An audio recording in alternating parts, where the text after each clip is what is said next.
Hello everyone, my name is Emmanuel Senft.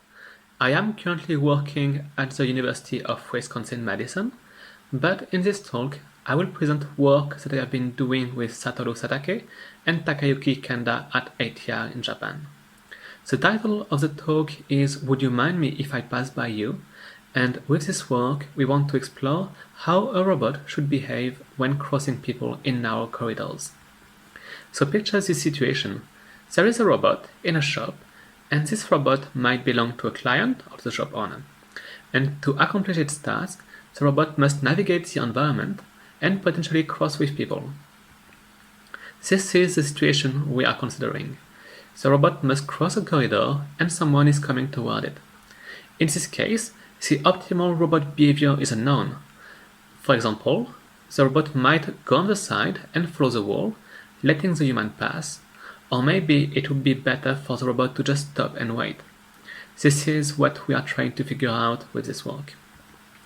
Human-aware navigation is not a new topic in HRI. A lot of research has been done already.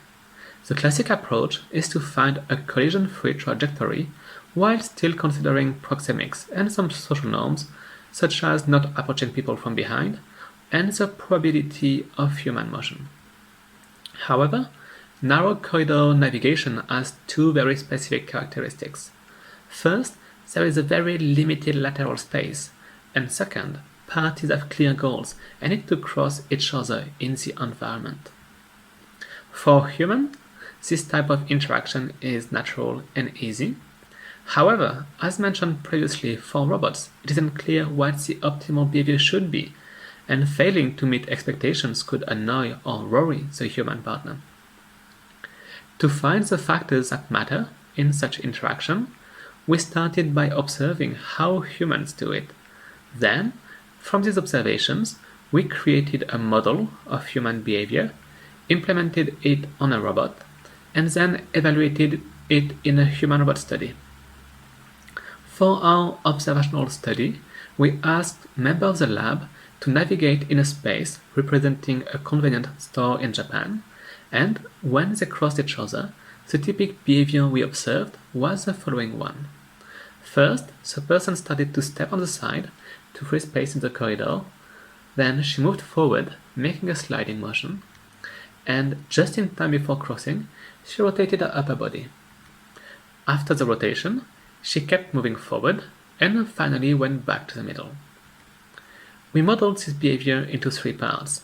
First, the step, where the person goes on the side to free space in the corridor, then the slide, when people are approaching each other, and finally the rotation, just in time before the crossing. Two factors in this model are especially important: the body orientation and the forward motion. The body orientation refers to a change of the upper body's direction compared to the trajectory, and the forward motion represents the fact that people often do not just stop, but keep moving forward while crossing. It is important to note that the body rotation can be made in two directions. The first one is the open rotation. It means that the person is rotating to face the other one, and it is used mostly by men. The second one is a closed rotation, which exposes the back of the body and is mostly used by women. In our implementation, we used an open rotation because it actually provides more space for the incoming person, while a closed rotation could invade private space by moving the shoulder forward. The first image shows the robot moving toward its goal, and when a human is on its way, as in image 2, the robot plans an avoiding path containing the step, the forward motion, and just in time before the crossing, the robot rotates its body to free space, as shown in image 4, before going back to the center of the corridor. During our pilot studies, we realized that three considerations are especially important when implementing this type of behavior. First, the initial step must be visible to convey the robot's intention to get out of the way. Second, the sliding motion needs to be really smooth, as small deviation could result in invasion of private space, which could be uncomfortable for the human. And finally, the timing of the rotation is important too, as a rotation too early would miss the context, and one too late would lose its purpose. To evaluate our implementation, we designed a study where a robot was acting as a clerk in a simulated shop, and with this study we explored how the rotation and the sliding motion impacted people's perception when crossing the robot. This diagram represents the setup we used in our study. The participant and the robot are in this simulated shop, and the experimenter is on the side.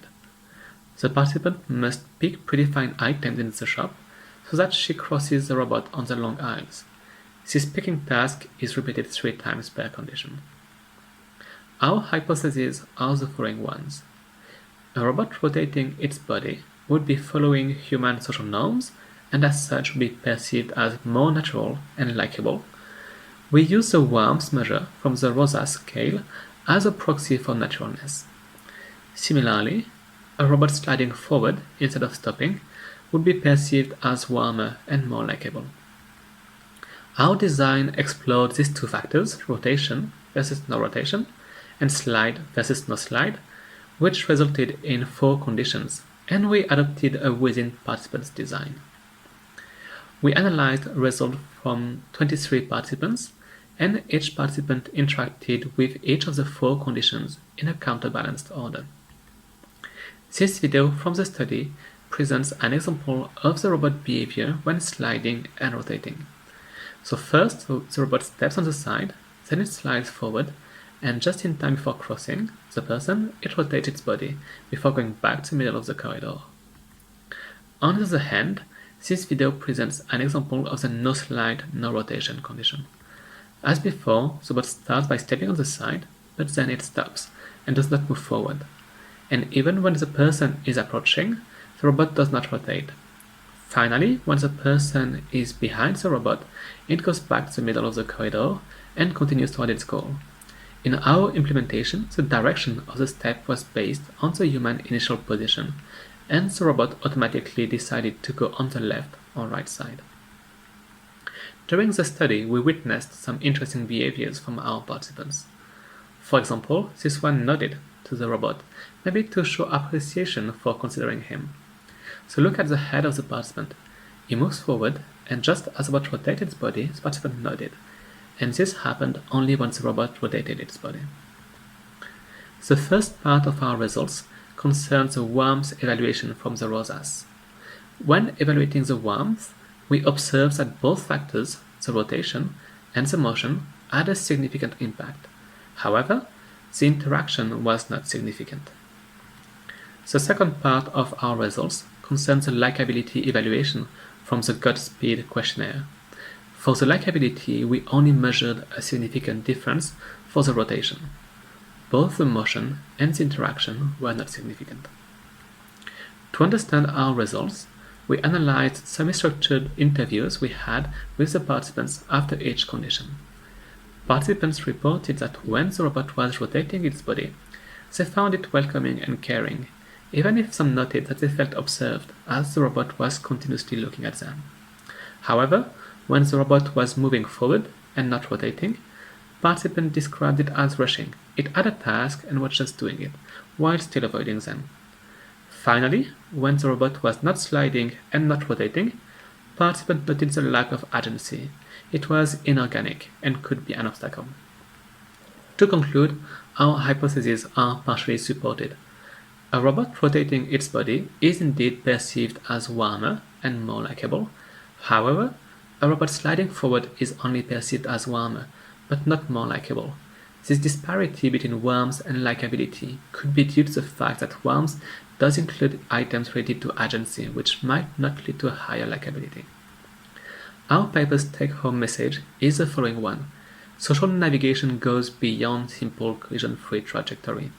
The community knows already that a large number of other modalities are important, such as social norms, speech, and gaze, for example. But with this work, we want to add to these previous findings, and we showed that body orientation does matter. And by taking this into account, we believe that as a community, we could enrich social navigation. Thank you very much for your attention.